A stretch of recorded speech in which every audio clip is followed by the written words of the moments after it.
Hey there, beloved Ascension pioneers. Well, today I have a very special magical video for all of you. It's about creating magic and the difference between physicality, so matter, and reality. This is something I really felt guided to talk about today. I realized by some sort of coincidence that it's the 27th week of this year, and 27, if you have been following me, it's my most amazing and magical number. And today I was just guided because I was going to my mechanic to look at the numbers. I never use a phone, and the number 27 kept popping up at me, and I was like, it isn't 22nd, and what is this? And then I look, oh, the 2nd of 7, so the 2nd of July. Oh, that's 27 too. And just started coming to me. And before leaving my house today, the mailman came, and apparently I was supposed to sign something. So my cynical part went, oh, what is this again? You know, what's stupid mail? And then it came down. It was like this huge package for me. I'm like, ooh, a magical surprise from United States. When I came home, I opened the box. There was this beautiful box, like from Indian box with an elephant on it, very beautiful. And when I opened it, there was this crystal ball in it, and I'll show you the ball because I brought it with me. It's a magical crystal ball. You see? And apparently the woman, the divine companion, said that she felt some kind of guided and inspired and felt that I'm supposed to have this magical ball. It comes with its own, pot to put it on, like a standing pot. And it comes with a beautiful box, but I just took the ball with me. And what I've learned is, because of the sun, this is also a fireball. Because I just put it, on the moss surrounding me, and I didn't even know. All of a sudden, smoke started coming up. I'm like, what is this? Oh, because it's contracting. It's dispersing the light that it's gathering from the sun. It's like, look, it appears to be working the same way as a magnifying glass. So when I was holding it in my hand, the same thing happened, and it started, gathering the sunlight and reflecting it to my palm, and I'm like, ouch! So this is not just a magical ball, this is a fireball. So imagine I can go camping one day, and I'm like, oh, I'm cold, I need a fire. Oh, I just need the sunlight, and I can create a fire by just putting it on the spot right there. Also, it can be dangerous, so I don't wish to cause a fire or something, so I do need to hold it in a special way, kind of like create a shade over it. I hope it works. The reason why I'm guided to talk about this today is because of all the physical things happening, and all the things in our reality right now. And my friend yesterday, when we talked on Skype, she said, Polona, all this dance and reality and working with bills and people and jobs and cars, and it's so hard for me. This is the hardest part on my soul journey. And she said, before in my life I was always kind of protected. I always had material wealth when I had parents and my ex-husband, and now it's like, ooh, the world of unknown. It's like a difficult thing, she said, for me, the most difficult to go through. And today I went for a run, and I was asking myself, okay, I wish to record something today, because especially I received this. And the answer came straight away. It was about the difference that people need to be aware of, the difference between matter, so physicality, which we oftentimes see as objective. It is as it is, and that's all we can do. And reality, which is the true thing that comes from our inner awareness. And these two things are not the same. So when we say, oh, there's this physical reality around me, it's not the same as your own reality that really is coming from your soul awareness, and from the awareness that you can embody at this given moment.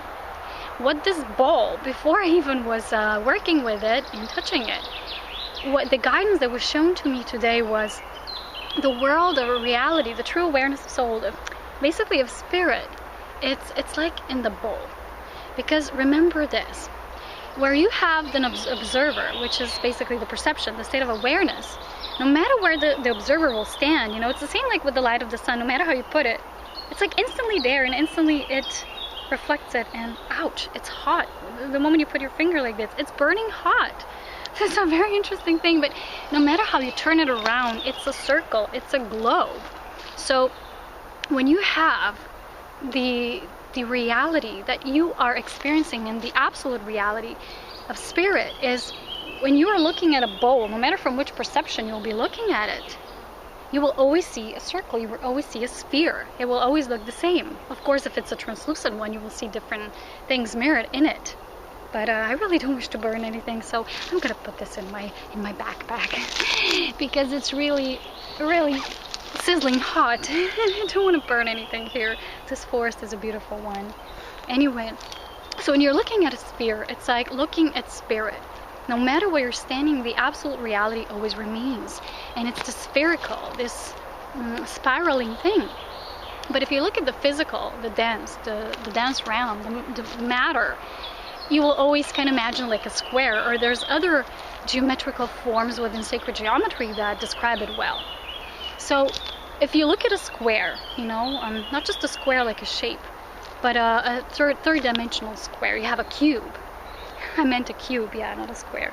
So when you're looking at a cube, when you look at it from different angles and perspectives, it will change. It won't always be the same, you see? And that's why absolute reality spirit is what really, through our own soul awareness, how we tune into it, will direct our experience, which will be our own reality. You know, a lot of people say we have all our individual truths, but what I like to say is we have different experiences of reality, so we're creating our own reality. But the truth of source nature is one. That is the absolute nature of oneness, of creation, how life is structured, how we were born into existence, and that's one truth. And this truth resides within the spherical nature. So when we have these different realities that we're experiencing, a lot of the times what happens is when we see matter, we identify with it and we think it's the same thing that the reality we're experiencing, but it's not so. Because the moment you do this, you think that this is all there is. So you say this cube is what is the absolute reality because this is how it is. The matter, you know, the density. You know, for example, let's take this stick. Let's take this stick and we say this is it. This is dense and I cannot overcome it. You know, this is what masters were working on. We are, in a way, oops, half of it just fell off. Yeah, you see? The matter always shifts. It always changes nature according to your level of awareness and the observation point. It's a very simple thing to understand. So, I've lost both. Apparently, the requisites are not important so much as my words that I'm saying and the awareness that I'm showing. The thing is, the moment we say, okay, so we're in this world of density, we're in this world of matter, and this is the reality that is right now. And the moment you say this, you cannot overcome it because you're already saying this is my overall, my utmost experience that I can achieve because this is where I am. And you look at it like you're trapped in it. You're like in this cube and you will never be in a sphere of spirit. Because of course you always are, because it's in the circle, in the spherical nature that all other shapes can be drawn, can be put into, you know. They really come out of that one identical, one first shape. So one first source. And there's many shapes, many forms, many formations we can be building. And we can only do that by not associating with any sorts of density. By applying to it, this is it. So when we're looking at physical things, you know, so now it's this moment when we say, okay, Paluna, now how are you going to translate this into the actual physical life? So when we look into physical things, you know, very much a physical nature, how we will transcend them is not identifying with it. For example, I will create a certain experience for myself. Ooh, there's so many of these bloodsuckers here today. Ooh, yeah. Well, I'm making sacrifice for this video. Please note this. I'll have a body full of spots. Anyway, so when you will feel that the experience that you created for yourself, like for example, again, my example with the move, when I said this is not the absolute reality, this is the circumstance, the experience that I created for myself, and I can transcend it at any given moment in time and space. For example, if I look at it from a very financial standpoint, like, oh, I will move from point A to point B, or point C, because, you know, there can be other points in between, like point B and others. And I would say, oh, but I only have that much money, and these people who are selling don't have that much money, and I won't offer them less because this is how much they're demanding, and you think, oh, this is how it is, I'm trapped in this. And as long as we think that, and we say this is a reality, we're really confusing matter the matter, the physical nature of things, with reality. Reality is what comes to our soul experiences. Like, for example, you say, I wish to experience where I'm relocating, or where I'm going, where I'm, whatever I'm doing. I wish to experience peace and bliss and all the soul qualities, all the soul essences that are natural to us. But when we're coming from the physical, we believe that it's the physical that is creating the reality. Well, it's actually the other way around. From the spherical nature, all things come manifest, they come to be. So this is the basic principle of creation, and I haven't shared much about this recently because of all my business and all the other things that I was guided to talk about. But it's so simple, the moment we confuse the matter with reality, we will not be able to become shapeshifters, so we will not be able to become alchemists. What alchemist truly is the one who observes. And by observing, it's not just by observing, you become one with it. You melt with the consciousness of that thing you're observing. You transform it. You're already transcending it while it's being transformed. It's that easy. It's that simple. So it's really important. Today's message was about how we create magic is only by applying these two principles and not confusing the matter with the reality. So you would say, my reality is this apartment right now, or my reality is this financial situation right now. No, the reality is the state of being that you're expressing through these material things that are surrounding you, or these are just things that are triggering a certain state of awareness that can either be held on this level or transcended. So someone asked me today, why wouldn't you just talk about what if there's no shift? There is no such thing, because we're constantly shifting. We are infinite beings of expansion, of creation. That's what we are.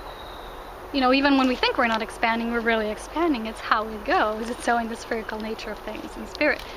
So it's really important when we are making new life steps, new decisions, that we're coming from true observation state of what is real and what is maybe just our perception of it that hasn't really shifted into the higher awareness within the principles of creation that really govern our life, not just the mental concepts that we have of creation.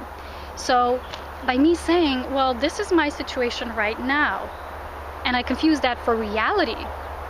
Reality is what I experience through it. So my reality is, okay, in any given situation, can I experience bliss? Yes. Even in this apartment, yes. Even in this situation, yes. That is the reality. So the reality is seen through my observation point, through the neutral observer that I am, through my soul awareness. I'm experiencing my reality, and I'm feeling all these components. If I'm connected to my soul, I'm feeling all these components and natural soul essences. And if not, I'm not, and I'm feeling something else, and I have a different reality.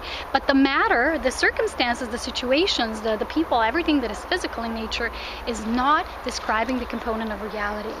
It is describing the factors, the things that we will need for these experiences to experience the reality. I hope this makes sense. It's really simple in truth. It's just the words that make it sometimes so complicated.